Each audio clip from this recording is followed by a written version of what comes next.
कहते हैं, जिंदगी अगर एक पैर छीन ले तो हिम्मत तुम्हें पंख देती है। ये कहानी है आरव घोष की, एक ऐसे लड़के की जिसे कभी कहा गया था, हमारे घर की दहलीज पर कमजोरी नहीं चलती, हमारे घर में भिखारी और अपाहिज के लिए कोई जगह नहीं है। जिस घर से उसे बेइज्जत करके निकाला गया, उसी आरव ने एक दिन दुनिया को झुका दिया और झुकाया उसी घर के लोगों को भी। उसने साबित किया कि कमजोरी नहीं, हौसला ही असली ताकत है। और इस कहानी का असली राज जानने के लिए बने रहिए वीडियो के अंत तक। अगर अब तक आपने हमारे चैनल को सब्सक्राइब नहीं किया है तो सब्सक्राइब करें। कोलकाता की सुबह हमेशा शोर से भरी होती है। ट्राम की घंटियां, रिक्शों की खटरपटर और चाय वालों की आवाजें।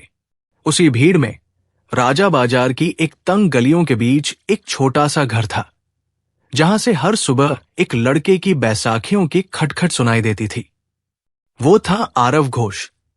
गरीबी में जन्मा, लेकिन आत्मसम्मान से भरा हुआ। बचपन में बुखार के दौरान हुई एक गलती ने उसके दाएं पैर को हमेशा के लिए कमजोर कर दिया था। अब वो सिर्फ एक पैर और 2 बैसाखियों के सहारे चलता था, पर उसके अंदर का जोश वो किसी भी स्वस्थ इंसान से कई गुना ज्यादा था। आरव के पिता सुब्रत घोष कोलकाता की सड़कों पर टेम्पो चलाते थे। दिन भर पसीने में भीगे रहते, फिर भी जब घर लौटते, बेटे के चेहरे पर मुस्कान देखकर सारी थकान मिट जाती। पैसों की नहीं, सपनों की कमी नहीं होनी चाहिए, आरव, पिता कहते और आरव के सिर पर हाथ फेर देते। मां कविता घोष दिन भर कपड़े सीती थी। उसके पास अपने लिए 2 जोड़ी साड़ियां ही थी, पर बेटे के लिए हमेशा किताबें खरीदती थी। तू पढ़ ले बेटा, एक दिन तेरे नाम से ही लोग हमें जानेंगे, मां हर बार यही कहती थी। आरव की बैसाखियां सिर्फ लोहे की नहीं थी, वो उसकी हिम्मत की आवाज थी। हर कदम पर टिकटक टिकटक की आवाज उसके घरवालों के दिल में उम्मीद जगाती थी। स्कूल जाना उसके लिए रोज का संघर्ष था। बारिश में सड़कों पर फिसलन होती तो वो गिर पड़ता। कई बच्चे उसका मजाक उड़ाते, अरे देखो, एक पैर वाला हीरो। पर आरव बस मुस्कुरा देता, क्योंकि उसे मालूम था, हंसी आज उनकी है, ताली कल उसकी होगी। वो पढ़ाई में अव्वल था। गणित उसका पसंदीदा विषय, क्योंकि वहां सिर्फ दिमाग चलता है, शरीर नहीं। स्कूल के एक शिक्षक मिस्टर मुखर्जी अक्सर कहते, आरव, तेरी आंखों में जो चमक है वही असली ताकत है। 12वीं की परीक्षा में उसने पूरे जिले में टॉप किया। अखबार में उसकी फोटो छपी। एक पैर से चला, पर पूरे जिले को पीछे छोड़ गया। कोलकाता यूनिवर्सिटी का पहला दिन। आरव की बैसाखियां फर्श पर टिकटक कर रही थी। लोग मुड़ मुड़ कर देख रहे थे। कई ने सहानुभूति दिखाई, कुछ ने हंसी। लेकिन तभी उसने देखा, लंबे बालों वाली, नीली ड्रेस पहने एक लड़की। उसकी मुस्कान में कुछ ऐसा था कि आरव एक पल को अपने दर्द को भूल गया। वो थी रिया सेन, कोलकाता के बड़े कारोबारी अरिंदम सेन की बेटी। अमीर, आत्मविश्वासी और दिल से जरा अलग। वो उन लड़कियों में से नहीं थी जो रूप देखती है, वो दिल का चेहरा देखती थी। कॉलेज की सीढ़ियों पर एक दिन आरव की बैसाखी फिसल गई। वो लड़खड़ा कर नीचे गिर पड़ा। किताबें बिखर गई और सब हंसने लगे। तभी एक हाथ आगे बढ़ा। रिया का, आर यू ओके? उसने कहा, हां, मैं रोज गिरता हूं, पर फिर उठ जाता हूं। आरव ने हंसकर जवाब दिया। रिया मुस्कुरा दी, तुम्हारे अंदर कुछ तो अलग है। उस दिन से दोनों की बातें शुरू हुई। लाइब्रेरी में, कैंटीन में, पार्क में वो अक्सर आरव के साथ बैठती और आरव को महसूस होने लगा कि वो अब अकेला नहीं है। रिया को आरव की समझदारी और विनम्रता पसंद थी। वो जब अपनी बैसाखी संभालते हुए किताब खोलता तो रिया की आंखों में अनजाना सम्मान झलकता। धीरे धीरे दोनों के बीच एक अटूट रिश्ता बन गया। रिया, तू क्यों करती है ये सब मेरे लिए? क्योंकि तू मुझे सिखाता है कि जिंदगी झुक कर नहीं, टिक कर चलनी चाहिए। रिया ने कहा था। एक शाम हुगली नदी के किनारे रिया ने कहा, मैं तुमसे प्यार करती हूं आरव। आरव चुप रहा। उसकी आंखों से आंसू गिरे। वो खुशी के थे या डर के, कोई नहीं जानता था। रिया, हम दो दुनिया से हैं। तेरा घर बंगले वाला है, मेरा झुग्गी वाला। दिल के घर में तो तू ही बसा है आरव।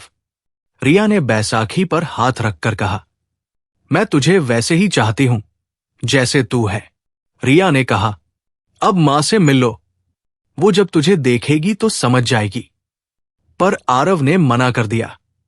रिया, अभी नहीं, मैं कुछ बन जाऊं तब जाऊंगा। अभी मैं बस एक बैसाखी वाला गरीब लड़का हूं। रिया ने गुस्से में कहा, प्यार में गरीब अमीर का क्या मतलब? अगर तू मुझसे प्यार करता है तो मेरे घर चल। आरव झुक गया और उसी शाम वो रिया के साथ उसके घर पहुंचा। रिया का घर, मार्बल की सीढ़ियां, झूमर से सजा ड्राइंग रूम और नौकरों की भीड़। आरव बैसाखी के सहारे धीरे धीरे भीतर आया। रिया की मां मृणलिनी सेन सोफे पर बैठी थी। मां, ये आरव है, मेरा दोस्त। मृणलिनी ने ऊपर से नीचे तक देखा। उसकी आंखों में घृणा की हल्की झलक थी। ये, उसने कहा, एक पैर पर खड़ा लड़का। मां, रिया चौंक उठी। रिया, तू मजाक कर रही है क्या? हमारे खानदान की बेटी किसी बैसाखी वाले गरीब लड़के से दोस्ती करेगी?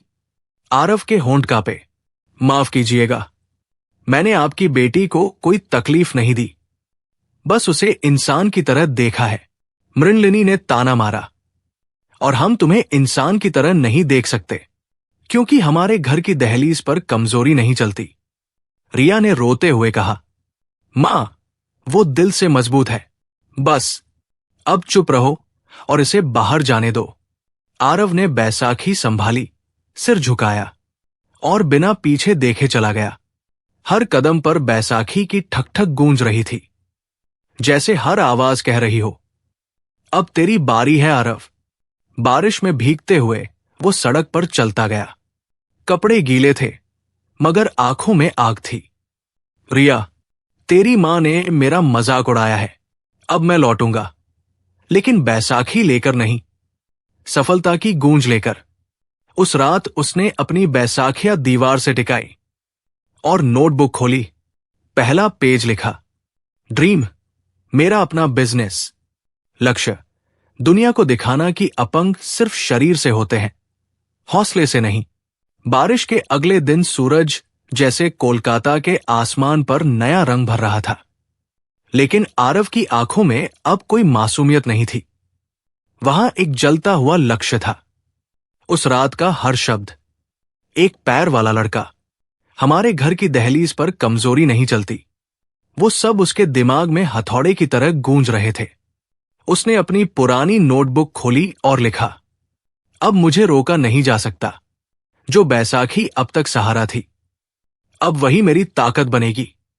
पिता सुब्रत घोष ने देखा कि बेटा रात भर पढ़ता और कुछ नोट्स बनाता रहता है। उन्होंने धीरे से पूछा, बेटा, अब क्या सोच रहा है बाबा? मैं कुछ अपना करना चाहता हूं, कोई छोटा बिजनेस। पैसे मेरे पास तो नहीं है, पर मेरे पास दिमाग है। सुब्रत ने थकी हुई मुस्कान दी। तेरे इस पैर ने अगर तुझे नहीं रोका, तो पैसे क्या रोकेंगे? कॉलेज के बाद आरव ने मोबाइल रिपेयरिंग की एक छोटी सी दुकान खोली, किराए पर, किसी पुरानी बिल्डिंग के नीचे। न कोई बोर्ड, न नाम, बस दीवार पर लिखा था, आरव मोबाइल सर्विस, भरोसे का नाम। लोग पहले हंसे, एक बैसाखी वाला मोबाइल ठीक करेगा? पर जब उसने पहले ही दिन 5 मोबाइल बिल्कुल सही बना दिए, तो वही लोग उसके ग्राहक बन गए। धीरे धीरे उसकी दुकान चलने लगी। वो बैसाखी के सहारे रोज सुबह निकलता, कंधे पर एक छोटा बैग और मन में एक सपना। एक दिन एक बुजुर्ग ग्राहक, शैलेंद्र दत्ता, उसकी दुकान पर आए। उन्होंने देखा कि ये लड़का एक पैर पर खड़ा होकर झुक झुक कर काम कर रहा था। उन्होंने पूछा, बेटा, तू किसी कंपनी में क्यों नहीं जाता? कंपनी तो बड़े लोगों को रखती है सर, मैं तो बस खुद की कंपनी बनाना चाहता हूं। शैलेंद्र मुस्कुराए।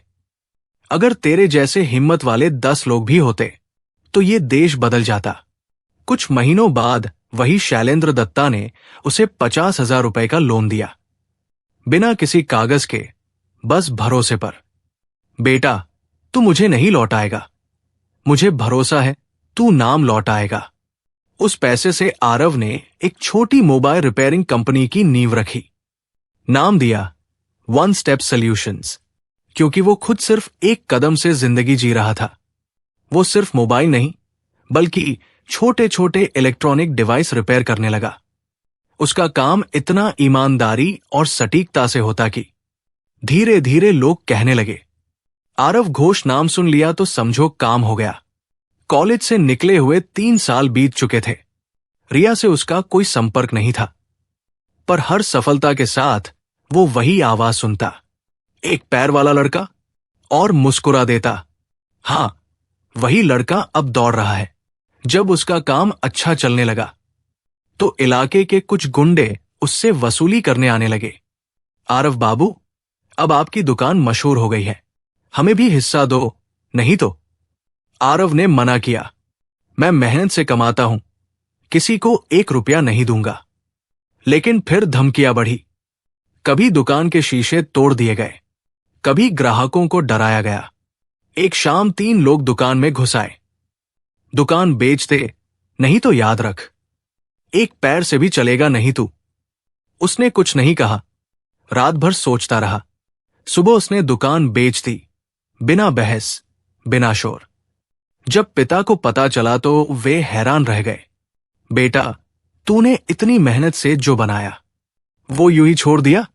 आरव शांत था। पिताजी, मैं झगड़ों में नहीं पड़ना चाहता। अगर दिमाग मेरे पास है तो मैं कहीं भी फिर से शुरुआत कर सकता हूं। सुब्रत की आंखों में आंसू थे।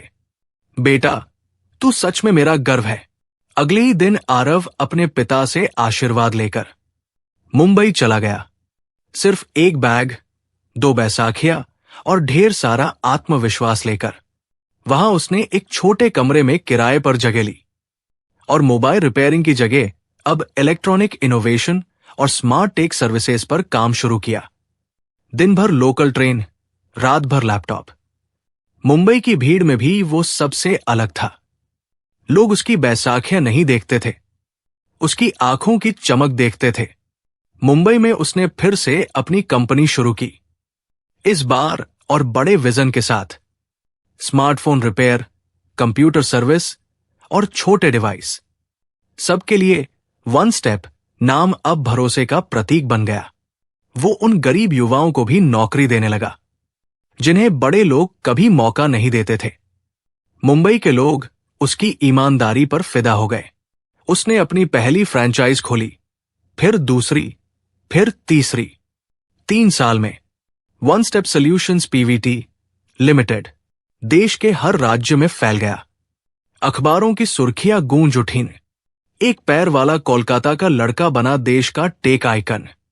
मुंबई ने पाया नया विजेता, आरव घोष। एक शाम जब आरव अपने मुंबई ऑफिस में था, रिसेप्शन से कॉल आया, सर, कोई महिला आपसे मिलना चाहती है। नाम? रिया सेन। आरव के हाथ कांप गए। वक्त ने बहुत कुछ बदल दिया था, पर कुछ यादें अब भी ताजा थी। वो बाहर आया। रिया वहां थी, थकी, टूटी, पर अब भी वही आवाज, आरव। रिया। रिया ने कहा, पापा का बिजनेस डूब गया, मां बीमार है, हम बिल्कुल खाली हो गए हैं, किसी ने हमारी मदद नहीं की, बस तुम याद आए। आरव ने कहा, और तुम्हारी मां? वो बाहर बैठी है, तुमसे मिलना चाहती है। मृणलिनी सेन, वो औरत जिसने कभी कहा था, हमारे घर की दहलीज पर कमजोरी नहीं चलती। अब वही औरत साधारण साड़ी में, झुकी आंखों से आरव के सामने खड़ी थी। बेटा, अगर तुम चाहो तो मुझे अपने ऑफिस में कोई छोटा काम दे दो। मैं किसी से कुछ नहीं मांगूंगी, बस सम्मान से जीना चाहती हूं। आरव ने गहरी सांस ली। कुर्सी से उठकर उनके पास गया और बोला, मां, मेरे ऑफिस में नौकरों की जरूरत नहीं, लेकिन हमारी कंपनी के कैंटीन में एक सुपरवाइजर की पोस्ट खाली है। क्या आप वो संभालेंगी? मृणलिनी की आंखें भर आई। तुम हमें नौकरी दोगे? हां, आरव मुस्कुराया। कभी आपने कहा था कमजोरी नहीं चलती, पर आज देखिए, कमजोरी ही मेरी सबसे बड़ी ताकत है। रिया ने रोते हुए कहा। आरव, तुम मुझसे नफरत करते हो ना? आरव मुस्कुराया। नफरत नहीं रिया, अगर मैं नफरत करता तो शायद आज ये कंपनी नहीं होती। तुम्हारा जाना ही मेरी मंजिल की शुरुआत थी। उसने अपनी जेब से एक चेक निकाला। ये तुम्हारी मां की सैलरी का एडवांस है। रिया की आंखों से आंसू बह निकले। तुम बहुत बड़े इंसान हो आरव, हम तुम्हारे काबिल नहीं थे। कुछ महीनों बाद वन स्टेप सॉल्यूशंस का नाम भारत के हर जिले, हर राज्य में छा गया। मुंबई, दिल्ली, कोलकाता, चेन्नई, हर जगह उसका ब्रांड था। टीवी इंटरव्यू में एंकर ने पूछा, आरव, आपकी प्रेरणा क्या थी? वो मुस्कुराया। एक औरत का ताना। हमारे घर की दहलीज पर कमजोरी नहीं चलती। वही ताना मेरी उड़ान बन गया। एक दिन ऑफिस के बाहर रिया और उसकी मां खड़ी थी। आरव बाहर आया और दोनों के सामने झुककर बोला, अब मेरे घर की दहलीज पर कमजोरी नहीं, इंसानियत चलती है। वक्त ने पूरा चक्र पूरा कर लिया था। जो लड़का कभी बैसाखी पर चलता था, आज वही हजारों लोगों के सपनों को सहारा दे रहा था। वो मंच पर खड़ा था। बैसाखियां हवा में उठी थी। अब वो सहारा नहीं, उसकी जीत का झंडा थी। जिस घर से उसे कहा गया था, हमारे घर में भिखारी और अपाहिज की जगह नहीं, उसी घर की औरत आज उसके सामने सिर झुकाए खड़ी थी। आरव मुस्कुराया और कहा, अब मेरे घर की दहलीज पर कमजोरी नहीं, इंसानियत चलती है। अगर ये कहानी आपके दिल को छू गई हो तो कमेंट में अपनी राय जरूर दें और आप किस शहर या किस जगह से देख रहे हैं ये भी बताएं। अगर आप हमारे चैनल पर नए हैं तो चैनल को लाइक और सब्सक्राइब जरूर करें, ताकि हम ऐसी दिल छू लेने वाली कहानियां आपके लिए लाते रहें। जय हिंद।